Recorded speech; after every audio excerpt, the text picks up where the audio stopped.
Hello, everyone. We are Two Peas in a Library. I'm Lou, and that's Bree, and this is our kind of like PSA special edition of our book review on All the Ugly and Wonderful Things by Bryn Greenwood. yes, and we have decided to do this one because it covers a topic that is, I don't know, like I don't want to say not widely known, but maybe not widely educated on. Yeah. And so I'll let you take it from there.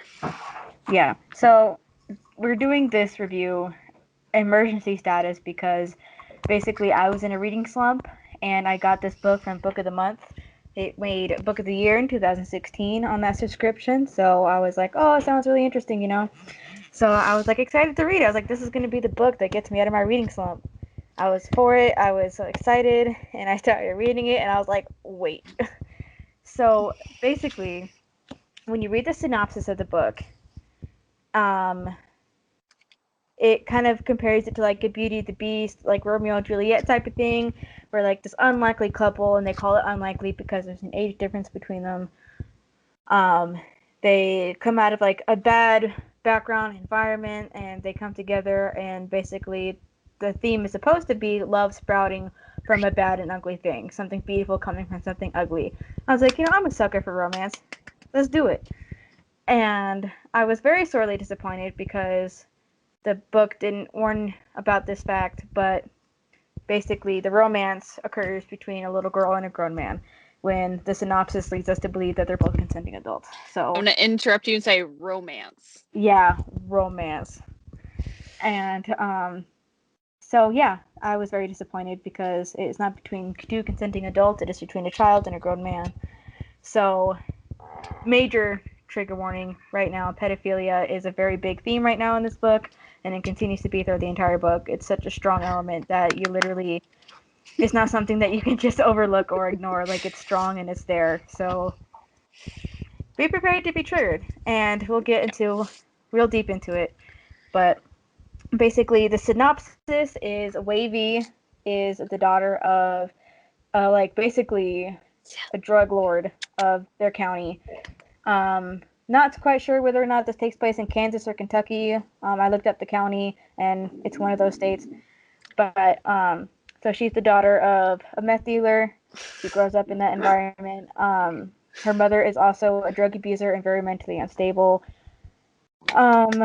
And it gets to the point where like her dad actually was in prison for a while, so she spent some time with her aunt because both her parents were either not able to take care of her or incarcerated.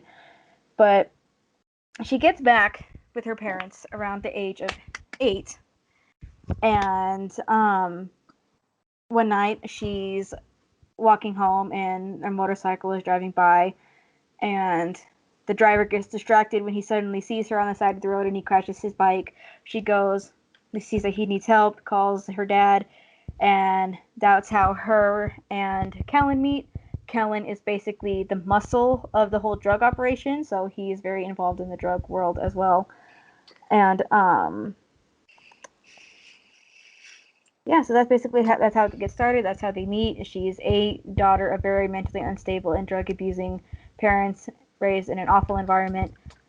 Um, and so this is where we kind of get into it. I mean, Wavy is very odd in the book. She's described as like very weird and very characteristic. She doesn't like people touching her, and she doesn't eat around other people. She eats out of the trash at nighttime where people don't see her.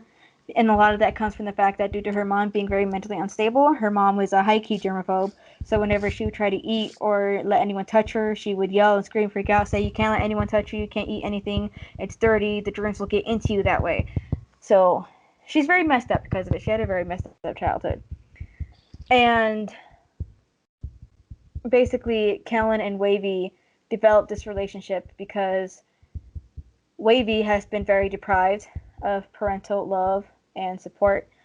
And Kellen, while being the muscle of the drug operation and being involved in it, he is described as being very soft-hearted. And that is something that she kind of latches onto. She feels safe around him.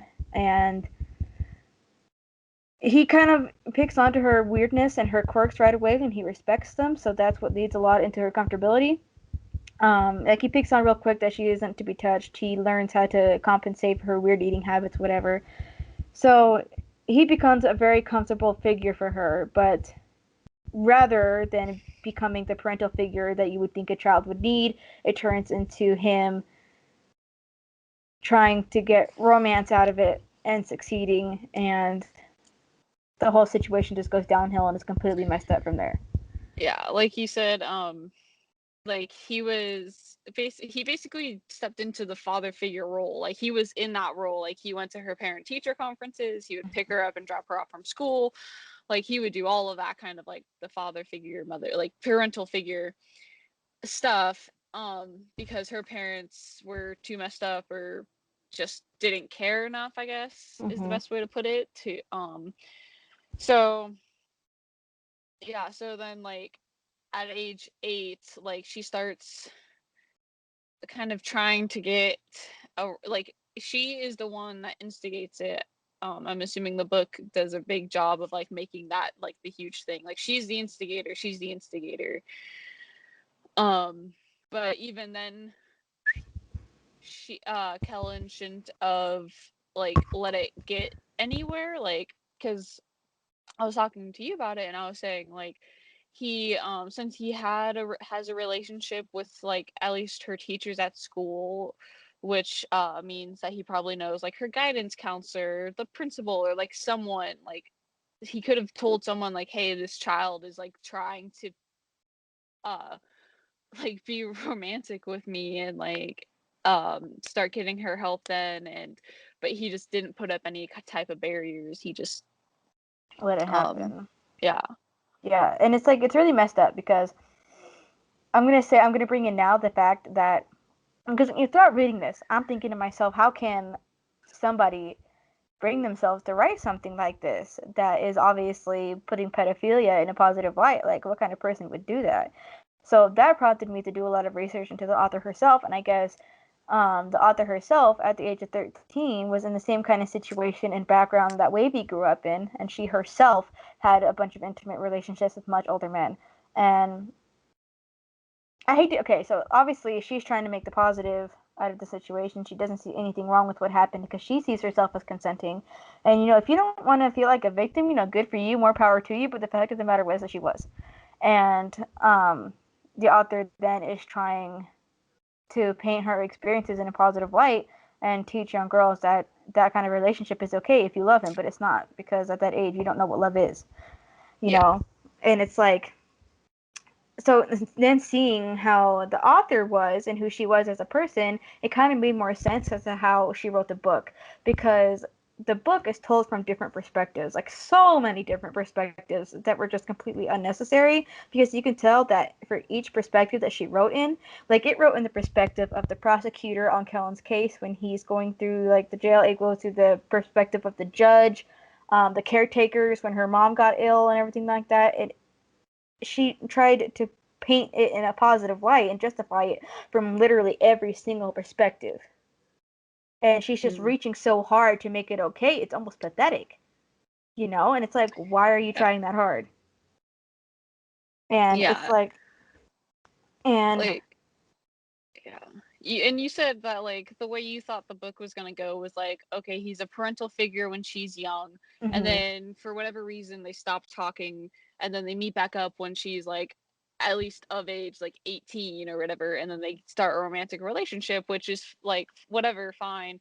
Like that's just a whole other set of issues, I guess. Oh yeah, Like I mean, that's like just some it would. straight up daddy issues there. Yeah, that would be weird for me since he knew her as a kid, but at least it's legal and consenting Yeah, adult thing. yeah. So like I could have But gotten past that if that were the case. that's not the way it went, Yeah, and which is like very like I don't know, upsetting. and it was very frustrating for me because the book starts off as just being written from the perspective of Wavy and her cousin Amy, who she goes to live with during the period that her parents are in prison, and then Kellen. And when Kellen meets Wavy, from the way that he's thinking, um, from his perspective, he automatically thinks that she's kind of quirky, but that she's beautiful.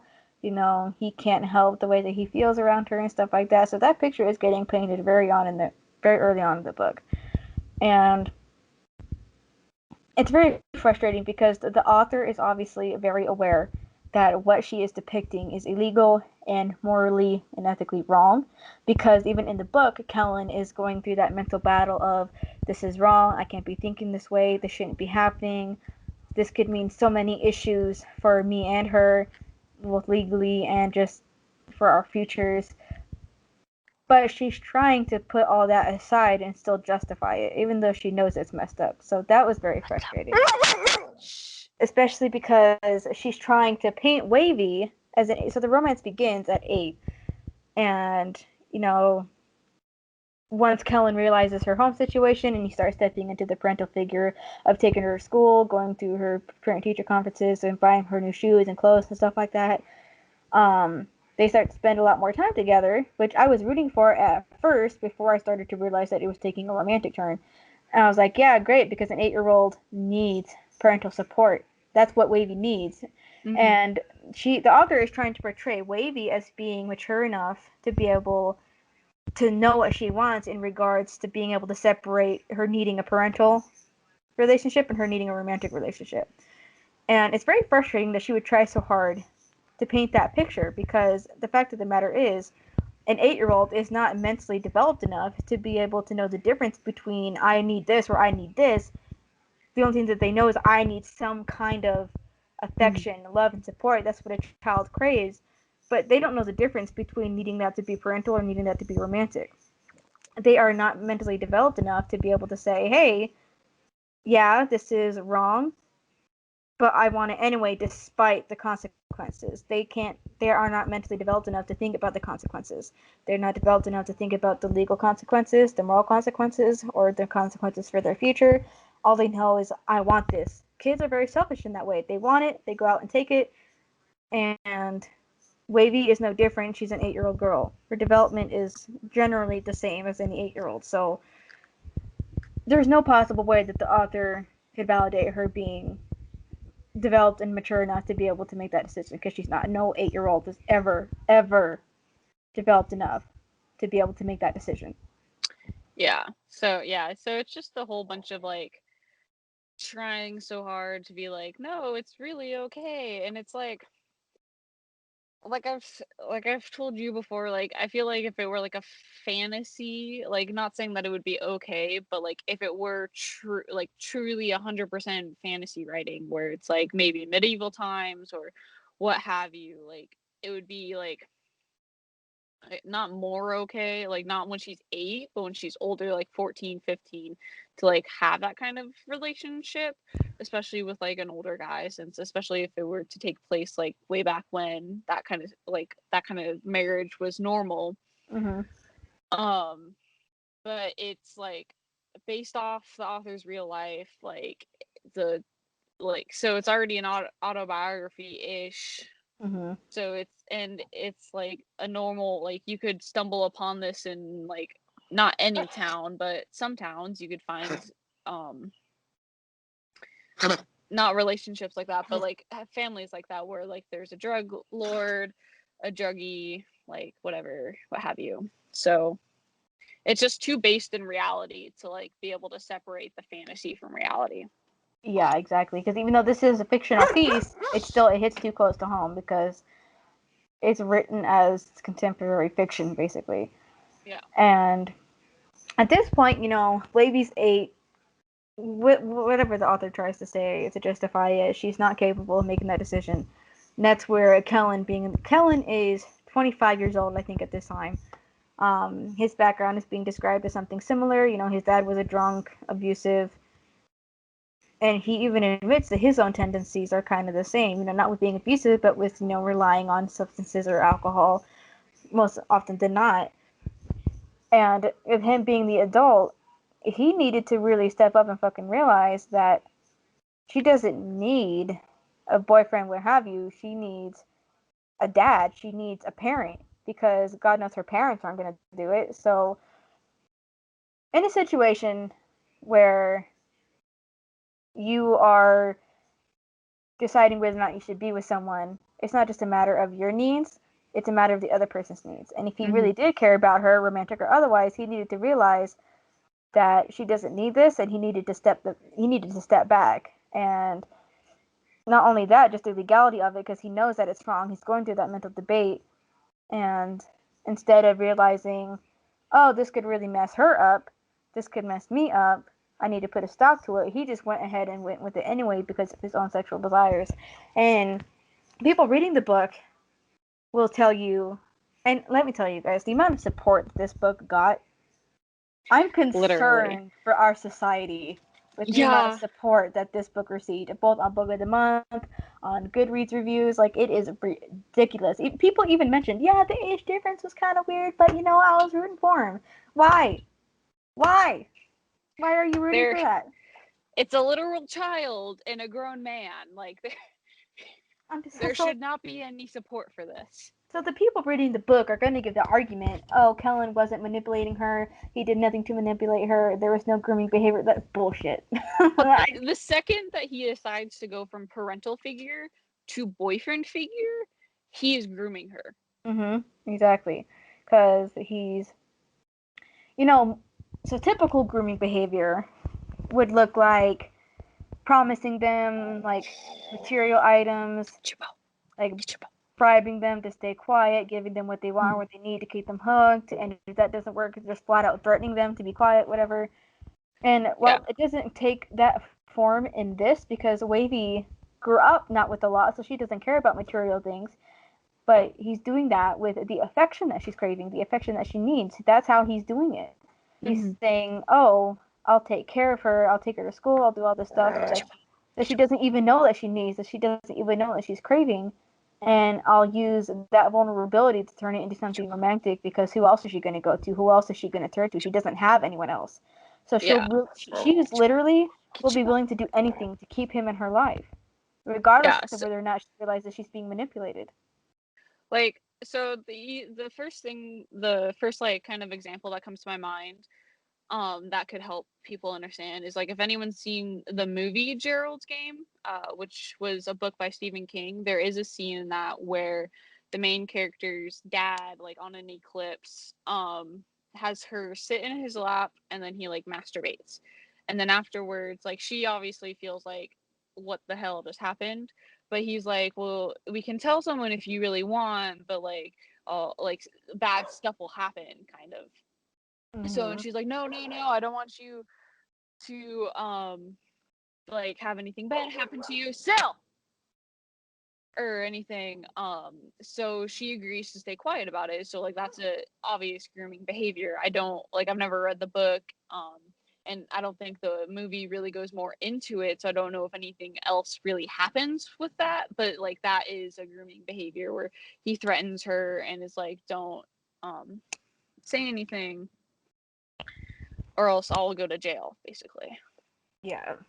So I think a lot of it plays into it. So basically, so Kellen and Wavy's relationship Get starts your to ball. so like Wavy is obsessed with like the stars and constellations. So what they will do for like hanging out time is they'll go out to the meadow that's Get by your their ball. farmhouse, and they'll go lay under the stars, and she would name the constellations. And this is something that really disgusted me. Okay, at 8 years old, I knew what sex was at the age of 8, right?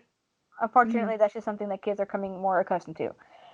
But an 8 year old, like the book is describing Wavy as already being sexually wanting at the age of 8 years old, and that is something that kind of bugged me because in the book, Kellen is being described as wearing a belt buckle that has like three like rhinestones or something on it, three somethings, and she compares it to Orion's belt, and that then turns it to being sexualized because it's so close to his private area and stuff like that, and that's just the author is sexualizing this girl's mentality and just the girl herself, and it's just absolutely disgusting to me. Yeah, and not saying that Wavy definitely wouldn't know what sex is, just like from guessing at her circumstances, but it's just like normal 8-year olds like don't know what sex is or don't have like the full understanding. Like they kind of think it's like haha funny or gross Yeah, or like exactly. like cooties kind of thing. Like Yeah, they exactly. And it's don't. like, so her dad being a meth lord, he's also kind of a douche. So he has sex with like multiple women, And obviously, his situation, he doesn't care about where his kids are when he's doing it. Neither does their mom, for that matter. So obviously, they've walked in on it. They've seen it. I think that's Mm-hmm. part of the big reason why they know what it is. And in their minds, like, oh well, mommy and daddy do it. That must be what love is. Yeah. Again, she's just And taking what she sees. She doesn't know any better, and Kellen is taking advantage of that. Oh, if you love me, parental figure or not, this is what it is. mhm. This is what it looks like. Yeah, and it's not that she wouldn't be curious about it, but I feel like so I don't know. Like she would I don't know where I was going to go with that thought. Yeah, Um it's just it's disgusting. yeah, like cuz and even um like an 8-year-old an 8-year-old girl more often than not has not had her first like period or anything, so like she shouldn't even be like she shouldn't be thinking about that kind of stuff like or anything. So it's just gross. Yeah, yeah, it's gross. And so at 8, at the age of 8, the only thing that physically happens between them is he kisses her. He's the one that initiates the physical acts of romance, the physical acts of sexual affection. He kisses her, and again, it's just her craving that affection. She likes it or whatever. Like, she's okay with it happening as much as an 8-year-old can be okay with that happening. And and then it goes on to her being, because the book kind of skips ahead a couple years, and at the age of 13 she gives him a hand job. And this is what's really messed up, is that when she's doing it, Kellen is having that mental battle of this is wrong, she shouldn't be doing that, while she's doing it. It's a little late there, bud. I'm like, are you for real right now? And so that was messed up. And at the age of 13, um, and this is what's really messed up. I keep saying that, but really the whole book is so messed up. Okay, but basically, obviously, Wavy and Callan aren't in a defined relationship because of the legality and the morality and everything. Um, but people around them, like the parents, the people involved in the drug environment, they see it all happening. They notice that their relationship is turning into something not just friend or parental, and they say, "Oh, how sweet! She has a boyfriend. Oh, that's so cute what he does for her and everything like that." And I'm like, "What? Like, are you Yeah, serious?" it's not like she's a child going out with like another child. She's a child going out with an adult. Exactly. And I'm just, it's so messed up. So people, the surrounding people are supporting it, right? So at the age of like 13, he buys her an engagement ring. And it's a very expensive engagement ring. And he does that because she see him being a grown man. When the romantic things start happening between him and Wavy, he still has sexual intercourse and sexual relations with other women, and Wavy sees some of it, and so it turns into the her getting jealous and being mad and storming off like, "Oh, you don't really love me." Like, you're right, girl. He don't love you, but that's beside the point. And so to keep winning her over, grooming behavior, he buys her an engagement ring because obviously he's in a drug deal operation. He has the money. So, and I can't remember what holiday it was for what reason, but Wavy goes back when she's 13 to go spend time with her aunt and cousins. And, like teenage girls, they talk, they go, hee hee hee hee, whatever. And so Wavy is talking to them about her relationship with Kellen and whatever. It's like this big dark secret, that they all have between them. So it's a cute little thing. One of the cousins is kind of bitter for reasons that I'm not going to get into because it's not important. But she ends up telling her mom, the Aunt Brenda, about Wavy's new boyfriend. And Aunt Brenda's like, her new what? Not And boyfriend at this point, it's fiance. yeah, exactly. So, and she's like, at first, when she saw the ring, she just thought, oh, she thought it was more like, oh, that's just the finger it fits on. It don't mean nothing kind of thing.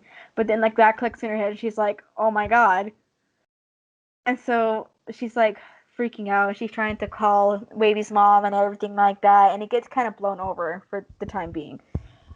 But her 14th birthday is coming up at this point in the book, and it's a very big deal because Cullen has found out from one of his lawyers.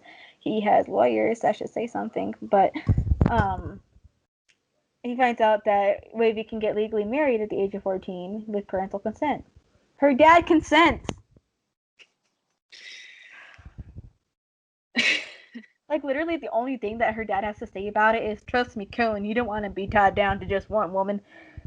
That's it. I'm like, oh my god, this is crazy. So, he signs, the dad signs the form. And her Aunt Brenda is bringing Wavy back home, drops her off, or Wavy wants to get dropped off, whatever. Aunt Brenda is still kind of having the mental struggle of whether or not she should do something, because at this point, Aunt Brenda doesn't know anything about like the actual relationship or like what's taking place. She only knows what her teenage daughters have told her. So obviously, there's a lot that can be misconstrued. She's still having that mental struggle of what she should do. And then so she drops Wavy off at the mechanic place that Killen works at, not knowing that Kellen's there. She's Wavy's freaking out. That's why she wants to be dropped off, whatever. And she goes to take Wavy's little brother back to their house. They walk into the house. Their parents are dead. They've been shot and killed. So Aunt Brenda has other things on her mind right now. Like her sister and brother-in-law are murdered on the kitchen floor. So she calls the police, that stuff's going down, and she's like, oh my god, Wavy is somewhere else. She doesn't know what just happened. I need to go find her. So she goes back to the place where she dropped them off and walks in on a little something something. And basically what they walk in on when it's first described in the book is that Wavy is naked on the desk. Kellen has his pants down and is standing in a very sexualized position. And Wavy is bleeding a little bit, which typically happens the first time you have sex. So everyone just like assumes, oh my god, he just raped her. And Aunt Brenda is freaking out. Like I said, the only sane person in this book that she sees, she's more motherly protective than her own mother is. So she's like, oh my god, you're going to go to jail. You're a disgusting piece of crap. I'm going to make sure that you go to prison for life, whatever. She's like really going hard. I'm like, yeah, go on, Brenda. Get it. And so, long story short, there's evidence to suggest that Kellen was involved with the murder of her parents. He wasn't, but unfortunately, the evidence tied him to it. And so, in order to give Kellen an alibi for not being committed for the murder, Wavy gives a statement stating that they physically actually had sex. But they didn't. But basically, the only thing that happened was that he fingered her. So, because of the statement and because of everything else, Kellen gets convicted on that charge of sexually assaulting a minor, and he gets 10 years prison time. But he only does like 6 before he's paroled. And obviously, the condition of his parole is that he can have no contact with her. And this is where I get really pissed off. Because of the grooming behavior and taking advantage of her vulnerability, her naivety, her mental development at such a young age, he takes advantage of all of that, grooms her to think that he's the only one that she can be with, that will understand her, that will love her, that will protect her, what have you. She literally is with no one else for the entire time that he is in prison. She waits for him that entire time, does not have any friendships or any other, she has no chance for a healthy relationship with anyone else. Her love life is royally screwed. And she finds out that he got released because she keeps trying to send him letters, even though she knows that they're going to get returned saying unauthorized contact, whatever. Because the prison will stamp it and with the reason why and send it back. And one of the letters got sent back saying released instead of unauthorized contact. So she's like, oh my god, he's out. So she goes to find him. And then there's the whole struggle with Kellen's like, oh my god, of course I still love you. Of course I'm still happy that you waited for me, you underage child. Well, at that point she's not underage, but still. And because I think at that point she's 21 because she's in college. She's at least college age. So yeah, Kellen had been out for a year before she found out, so that also plays a part in the time difference. But So Wavy goes to the judge that assigned the conditions of parole and the no contact order, and she's begging the judge to basically revise the no contact order, saying that her and Kellen can see each other. And the judge at first is so stable minded. She goes, "Honey, you don't understand what happened to you. I don't expect you to, but he did you wrong. Unfortunately, he did sexually assault you. He groomed you. I can't, in good heart or in good mind, let you two see each other." Mhm. Because the judge also started out being stable minded. But then, as Wavy is leaving, she's making the argument. She shows the judge a picture of Kellen, her, and her little brother. And she goes, "My family is just as real as yours. You have no right to take that from me." And she leaves. And the judge is like, "Oh no, you are so right. Let me just revive this and let you get back with the pedophile that molested and groomed you when you were a child." And I'm like, "Are you fucking kidding me?" That you're.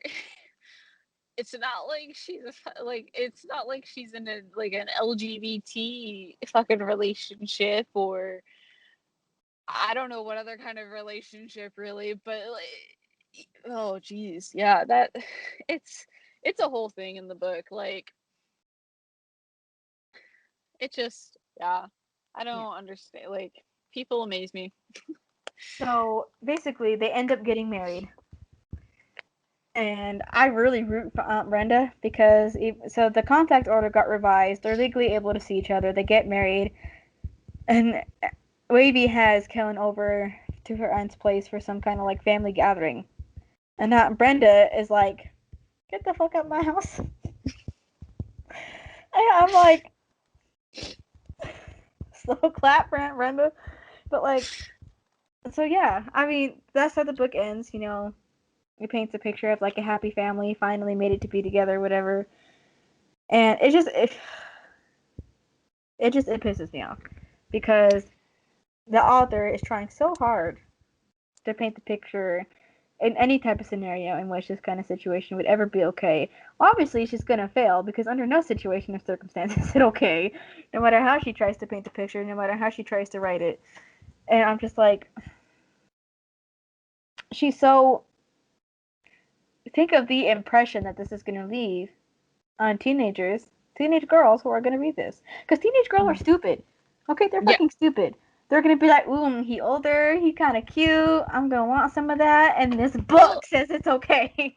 yeah, and like if you think about it, like at least for me, when like especially when we were in middle school, but like you could see like an eighth grader dating a sixth grader, or a fucking like senior dating an eighth grader or something, and like even back then I knew that was wrong, and it's like Yeah, like but even to some people us, just, that was just so stereotypically weird. Like, yeah, like I don't know, it's just so messed up because it's like it, yeah, like you said, the book tries so hard to be like, yes, this is actually okay, when in reality, like, no, it's not. Like my mom, when I was starting high school, she was very nervous for me because I was what, 14, 15 in ninth grade, right? And she was nervous to be around like all the seniors and stuff because they're 18, 19, maybe 20 if they're a super senior, or 17, 18, 19, maybe 20, depend. So she was just scared, like, for her child to be around all that kind of stuff. So yep. And I'm like, I'm gonna speak. So when I was a freshman, I dated a junior, even, which is like more acceptable. Like they were 17, so still, like my parents were iffy about it, but like even looking back on it now, I can see how that was messed up. Obviously, as a teenager, I didn't see it then, but looking back on it now, that was the dumbest thing I could have done. And that's just even like a minimal. That's a 3 year age difference, let alone mhm. fucking three times her age. Like Yeah. Jesus Christ. And this isn't a hate on age gaps. It's a hate on like pedophilia, and when you're like a literal child, because by that, like, you're still developing even as a freshman. Like even though you're in high school, you're still developing even through high school until you're like what, 22, 25 or something, your brain stops like developing really. Yeah, because like as a teenager, your view of what is considered to be a healthy and good relationship is so skewed. It's so messed up. You cannot. It's almost impossible to have an actual good, stable, and healthy relationship when you're that young. Hmm. I mean, Yeah, I sure as hell didn't accomplish that feat. I can't imagine an 8-year-old being able to. Okay, and that was when you were 14, 15, like even up until I almost was in twice your college, age. Yeah. I still didn't get it. Yeah. Um so it's just a lot. And then the last point that we really want to talk about is everyone knows what stranger danger is, right? Stranger danger, like don't accept things from strangers, don't like follow them to their van to look at puppies, like whatever it may be. But that was released I think in like the 90s, and that really backfired on everyone because like more research was done and it was learned that most predators, like they prey upon, like if a child is victimized, they're usually victimized by someone in their house, like whether it's their father, uncle, brother, cousin, grandpa, like, and it's not just males that victimize people, Mm-hmm. it's females too. um so like what, like whoever it is, um so it really backfired on them when when they released the whole stranger danger thing, because that only accounted for like a very small percentage of actual pedophiles. Mm-hmm. Exactly, because So like, it, how many times like have we seen on TV or like or on crime shows? It's like, oh, uncle touched me here and told me it was okay because we were family, or like something stupid like that. It's like it happens with people that we know, and for that reason, it doesn't get talked about or well known or reported yeah, because people because you trust them. That's like an yeah, open because yeah, doorway automatically. or they, like, I'm thinking of a Criminal Minds episode where like an uncle is preying on his niece, but he gives her gifts and stuff. Like there's one, like she has a really expensive necklace that is thrown away. I'm not going to get into the whole plot of the episode, but it's thrown away, and everyone, like the people, the profilers in Criminal Minds are like, well, why? Like they said, she said she found it on the playground, but if someone really lost this and someone's going to be looking for it, because it's expensive and stuff. So um it's just like something to be kind of wary about, like if you maybe see someone, I don't know, like trying to start that kind of stuff, or like if they're trying to evade those questions. This is reminding me of like something I read online, and like a teacher was like always asking kids like, oh, how was your weekend? And one little girl would always say, oh, my uncle ate my cookie, because she didn't know the proper terms for her vagina And I and bet, stuff. and So they like, do that on purpose. They say they like the uncle would be like well, referring that's to not more that. on the uncle, that's more on the parents' fault for not teaching the kid the correct terms. Yeah, But yeah, so it's like you kind of like make sure to like just teach your kids the correct terms, just like kind of look out for that kind of stuff, because there are signs of like if your kids start like having that happen to them. So and that's also the unfortunate thing is I feel like parents too often when kids start exhibiting those signs, even if it's not the most obvious, parents are so quick to, oh, they're just being like a weird kid. They don't know like what they're talking. It's like, mhm. no, like they're doing this for a reason. Yeah, like Like that's why back to, I'm so uh, protective over kids because of that. It's like so dumb. Like one person looks at my little sister for too long, and I'm like, what? Like, want to go? yeah, and like back to the Criminal Minds episode, like eventually they find like her doll, and it's all like messed up, like the hair's all cut off. I think the face is cut with like scissors or colored with Sharpie or something, and it's Mhm. like like that's like her, the kid's way of like showing how she feels, because she like doesn't understand. I think I want to say she's probably around like Wavy's age, like from the book, maybe a little younger, but in the same age range still. So she doesn't like, she just doesn't understand like what's happening to her and Yeah. why it's happening.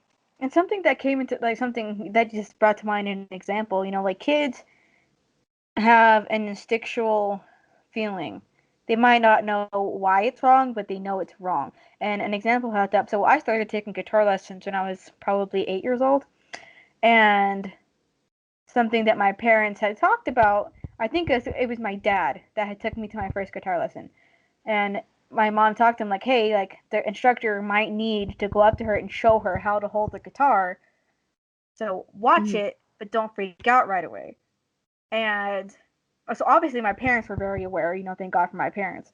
But just the thought of it, of a grown man that I don't know coming up to me, even just to show me how to hold a guitar, it made me instantly uncomfortable. And when I heard them say that, I automatically was dreading going to the lesson. Luckily, he just told me. He didn't even try to show me. So like, thank God, the instructor was very respectable, and I ended up being with him as my instructor for like years. But like, just the idea of it made me so uncomfortable. It's like kids know, Mhm. and that's why you need to tell your kids why it's wrong. You need to teach your kids, if anyone ever tries to touch you, it's wrong. Whether it's Don't. family, friends, Yeah, whoever. exactly. So, Yeah, which is so why when I have kids, I'm having strict rules about that. I have very strict rules. yeah. So it's like this book. It was very disappointing, not only for the fact that anyone, it's hard for me in regards to like how I feel about the author at this point, because obviously her trying to support this and make it okay is very wrong, because there's already been like some debate, because I've seen some things in the media about how people are trying to fight for pedophilic relationships being more accepted the way the LGBT relationship should be more accepted, which is so stupid. But like, seeing that kind of support for it in the media, and then this book comes out. Granted, this book came out in 2016, but like still, it's like, where is, I'm afraid that it's going to get to a point where it is legally okay. Like, that's honestly what I'm afraid of, especially with the amount of support that this book has received. Mhm. And I'm mad at the author for being a part of that movement, but I also am trying to be understanding of the fact that it's because it happened to her, Yeah. and no one was there to teach her why it was wrong. Yeah, still like it shouldn't it shouldn't have ever been published. Like at least not Exactly. in the way it was, cuz like when you were first telling me about it, I was like, "Oh, okay, so like it's a therapy, like like if she is going to a therapist, like her therapist is like, okay, write down like what your feelings are or whatever." Like Hmm. that's what I thought. Like it was kind of like some exercise because like some therapists will do that. And then to learn that she is like not only um like did it really happen to her, but then to learn that she's so supportive of it that Because she's trying to like say, like, love is love, go for it. yeah, and that's not true. Like I remember the movement, it was super big like a couple years ago, I think in like 2018, 2019 or something, so like kind of right after that book came out. And like every like a lot of people were trying to get it to be like LGBTQP, and the P is for pedophilia, and like they were trying to infringe on a lot of safe havens, but like it really like isn't okay, truly, like it's not okay. And as both of us are part of that LGBT plus community, like I don't know about you, but it made me really uncomfortable and really upset that they were trying to do that, because it's like I felt disgrace for the community, the members of the community who are trying to include that. Like, don't associate me with that. and it's not all, it wasn't all just members of the community, it was a bunch of like straight white dudes too. Like It's like, that's who usually like I saw pop up on my social media it's like, timeline, like straight white dudes trying to get it done, and they had like a flag and everything, and AKA it sex was offenders trying to not get in trouble for what they're doing. yeah. So And it's like, it's very frustrating because I feel like, especially with those movements that are happening, parents, good parents anyway, are freaking out because they feel like it's going to be a battle now between keeping their kids safe and this movement that are trying to normalize this. And I totally feel that. And it just, it frustrates me that, because like books, believe it or not, maybe on the outside, books seem like a dying thing. People don't read that much anymore, but it's a lot, the book community is a lot bigger than you think. And especially because, when I was working at the halfway house, I had to deal with a lot of sex offenders, child molesters specifically, and they are they're under very strict conditions for their program. They can't have access to internet, they can't have any kind of pornographic images, like adult or not. They just can't. They're cut off from anything like that. And I was doing a room search of this one specific person. I can't even call him a man or gentleman because that's just too graceful. But and he had under his bed, I don't know if you know the series, but it's a very common series, especially for middle school girls. But the series, The Dork Diaries, and I read that when I was in middle school because it's like a fun book about a middle school girl just going through middle school things. But it talks about like her being like having crushes on teachers and getting your first period or like your first kiss and like all that stuff like that. Things that I did not feel comfortable letting a child molester have in their room, because when they are cut off, this is what they have to turn to. Stuff like this. Like if I, knowing what this book was, found this in a child molester's room at the halfway house, they would be getting written up and getting in a lot of trouble for having this. Because this is contraband for pedophiles and sex offenders. And That's especially since is. you said that it gets like pretty graphic in it. Yes. Like it talks about her breasts, it talks about her growing body and everything like that. It gets so graphic. It literally sexualizes a little girl. This is like the perfect material for a pedophile that can't get access to any other kind of pedophilic material. It's disgusting. This is enabling it. This is so, oh my god. But yeah, so I think that's all we have on that. This is our PSA. Like I've not seen any real video, like I haven't watched any other videos, so I don't know if any of the other, like if any videos online are supporting it or not. But if they are supporting it, then you should probably not watch them ever again. And if your friends are supporting it, then you need some new friends. Yeah, lose that friendship. And like after this video, you will not hear me talk about the book. You will not hear me talk about the author. Honestly, I'll probably even throw this book away because I can't even be associated with it at all. And it sucks to see the community support for it, and I'm very disappointed in Book of the Month for even letting it onto their site. Quite honestly, letting it win Book of the Year. Yeah. Granted, the people of the subscription vote for it, but like I said, it shouldn't have been let on the platform at all. Yeah. And I'm very concerned for the people who are on Book of the Month now that voted for this to be Book of the Year. Like, what kind of people am I being associated with now just for being on the subscription? Yeah. So that's our spiel. Feel free to argue, but the law's the law. It's wrong. Yeah, the law's the law. You can't argue that to back up our argument. Like, do what you want, but we'll debate with you, sure, but you're not gonna win. Yeah. So that's our PSA emergency one. Have a good day. We'll be back soon with more videos. Yep. Almost